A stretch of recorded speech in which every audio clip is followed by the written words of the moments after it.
जय शिवराय मंडळी, मी पत्रकार अमृत झांबरे. शिवश्री न्यूज मध्ये तुमच्या सगळ्यांचं खूप खूप स्वागत. आज माझ्यासोबत आहेत महाविकास आघाडीच्या अधिकृत उमेदवार अलकाताई खांडरे, म्हणजेच तुमच्या सर्वांच्या नानी. तर नानी, मला सर्वप्रथम सांगा, तुम्हाला नगराध्यक्ष पदासाठी प्रेरणा कुठून मिळाली? आदरणीय प्रकाश भाऊ धाडीवाल सभागृह नेते यांच्यासोबत मी 2 टर्म नगर परिषदेचा कारभार जवळून पाहिला. तो बघून मला एक आत्मविश्वास निर्माण झाला आणि त्या प्रेरणेतून मला नगराध्यक्ष पदाची प्रेरणा मिळाली आणि ती संधी मला बापूंनी दिली.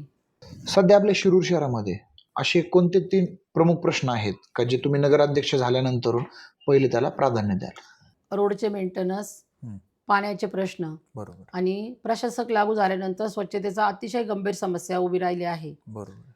त्यासाठी आपण सर्वप्रथम पावले उचलले पाहिजे आणि मूलभूत गरजांसाठी आपण योग्य ती पावले उचलली पाहिजे. महिलांना सक्षम बनवण्यासाठी काय कल्पना डोक्यामध्ये आहे? महिलांना सक्षम बनवण्यासाठी आपण त्यांना छोट्या छोट्या उद्योगधंद्यासाठी प्रशिक्षण देऊन त्यांना आर्थिकदृष्ट्या सक्षम करू. महिलांच्या सुरक्षेसाठी तुम्ही काय कराल? महिलांच्या सुरक्षेसाठी आपण CCTV कॅमेरे बसवू. अजून वेळ आल्यास आपण 24 तास हेल्पलाईन सेंटर उभारू. तुम्ही नगराध्यक्ष झालात तर शिरूर शहरामध्ये 1 वर्षानंतर काय कायापालट झालेला असेल? आपण दर 6 ते 8 महिन्यांनी रस्त्याचे मेंटेनन्स करू. ड्रेनेज लाईनचं मेंटेनन्स आपण वेळच्या वेळी करत जाऊ आणि महिला कशा सुरक्षित राहतील याची बी काळजी घेऊ. तुम्ही महाविकास आघाडीच्या अधिकृत उमेदवार म्हणून नगराध्यक्ष पदासाठी उभे आहात, तर माजी आमदार अशोक बाप्पू पवार यांनी तुम्हाला दिलेल्या संधीचं तुम्ही कसं सोनं कराल? शिरूर शहराचा विकास करूनच मी बापूंनी दिलेल्या संधीचं सोनं करेल.